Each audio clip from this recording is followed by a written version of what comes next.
साथियों नमस्कार। साथियों आज हम जानेंगे एक बहुत ही इम्पोर्टेंट टॉपिक हमारे यूपीएससी पेपर के लिए। और ये हमें ज़रूर जानना चाहिए कि ये टॉपिक के बारे में पढ़ें कि इसमें जो चीज़ें आती हैं वो क्या होती हैं। ये वैसे तो टॉपिक ज्योग्राफी का है, लेकिन आज आपको हम बताएंगे कि ये टॉपिक इसलिए क्योंकि आपको इस चीज़ की जानकारी होनी चाहिए कि इस बार मौसम विभाग का ये गाइडलाइन है कि 2024 में सर्दी एक बहुत कठोर स्तर पर पड़ेगी। और इस बार की सर्दी इतनी ज़्यादा होगी कि बहुत से जीवों को खतरे हो सकता है। तो साथियों इसके पीछे जो कारण है वो कुछ इस प्रकार है कि जो पवनें होती हैं, जो विंड्स होती हैं, वो भारत की तरफ यदि आ जाती हैं, उत्तर भारत की तरफ या मध्य भारत की तरफ, तो सर्दी स्तर बढ़ जाता है। और आज हम जानेंगे एक महत्वपूर्ण टॉपिक जो कि ज्योग्राफी का है, जिसमें वर्षा क्यों होती है, अर्थात बारिश के समय भी इस टॉपिक को पढ़ा जाता है। इससे मानसून भी प्रभावित होता है। ऐसा एक टॉपिक है जिसका नाम है ला नीना। ला नीना और एल नीना दो टॉपिक होते हैं। आज हम चर्चा करेंगे ला नीना के बारे में। तो ला नीना होता है वो साथियों प्रशांत महासागर क्षेत्र में, जो आपके जापान के नीचे वाला क्षेत्र है, वो प्रशांत महासागर का क्षेत्र कहलाता है, पैसिफिक ओशियन कहलाता है। तो इस क्षेत्र में लगभग 2-4 साल के मध्य बीच में एक ऐसी स्थिति बनती है जिसको हम लानीना कहते हैं। उस स्थिति में होता क्या है कि इसके जो क्षेत्र हैं दो, जैसे ये नॉर्दर्न पार्ट है, ये आपका वेस्टर्न पार्ट है, और ये आपका ईस्टर्न पार्ट है। तो जो ईस्टर्न पार्ट वाला क्षेत्र है, या आप कहेंगे कि पूरब वाला क्षेत्र है, उसमें जो टेम्परेचर है वो हाई हो जाता है कुछ, मतलब जैसे यदि 10 डिग्री होना चाहिए तो 10 डिग्री ना होकर उससे थोड़ा सा बढ़ जाएगा टेम्परेचर, 10 की जगह 15 या 20 हो जाएगा।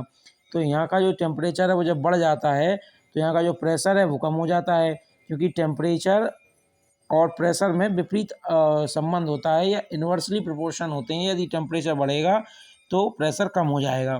तो यहाँ का प्रेशर कम हो जाता है और टेम्परेचर बढ़ जाता है, तो यहाँ की जो हवा है वो ऊपर की तरफ हल्की होके उठ जाती है और वाष्पित होती है प्रशांत महासागर के जल से। तो जब हवा उठती है तो वो दो भागों में बढ़ती भी है साथियों। जो इसमें वॉलर सेल के बारे में भी हम जानते हैं, इसे वॉलर सेल भी कहते हैं। तो ये हवा जो है वो दो भागों में बढ़ती है। जब बढ़ती है तो फिर नीचे जाके बैठती है, तो पहले ऊपर बढ़ी फिर ये नीचे की तरफ बैठी। ऐसे ही इस तरफ भी हुआ, ये इस तरफ आगे बढ़ी और फिर नीचे बैठी। तो जब ये इस तरफ से चलती है प्रशांत महासागर के पूर्वी भाग से हवा, तो ये आगे जब चलती है तो लक्षद्वीप के पास पहुंचने के बाद ये बैठती है। जब बैठती है तो फिर यहाँ से साथियों ये फिर दो भागों में विभाजित हो जाती है। तो एक भाग तो इसका अफ्रीका और मेडागास्कर की तरफ चला जाता है, दूसरा जो भाग है वो भारत की तरफ प्रवेश करता है।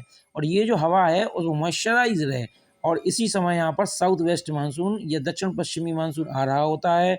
और साउथ वेस्ट मानसून को ये जो है और ज़्यादा प्रभावित करती है और उसकी गति को बढ़ाती है।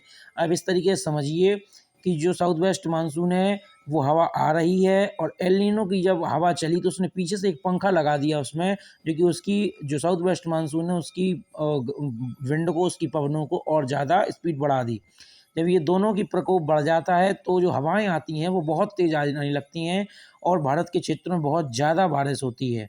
और भारत के जब क्षेत्र में ऐसी हवाएं आती हैं तो सर्दी भी बहुत ज़्यादा पड़ती है।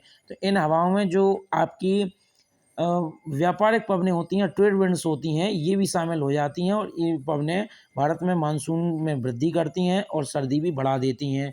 और दूसरा जो चीज़ है वो ये है कि जब इस तरफ टेम्परेचर कम हो जाएगा तो जो वेस्ट साइड होगी उस तरफ टेम्परेचर कम हो जाएगा, और ये पूर्वी तरफ टेम्परेचर बढ़ जाएगा। जब टेम्परेचर बढ़ जाएगा तो यहाँ का प्रेशर कम हो जाएगा, और यहाँ टेम्परेचर यदि कम हो रहा तो यहाँ का प्रेशर हाई हो जाएगा।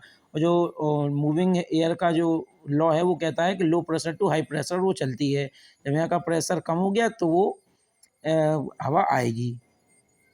इस प्रकार से हमने जाना कि एल नीनो क्या होता है और एल नीनो कैसे प्रभावित करता है। तो आप लोगों से ये एक विनती है कि आप लोग सर्दियों से बच के रहें, और इस बार की जो सर्दी है वो काफ़ी ज़्यादा पड़ने वाली है। धन्यवाद।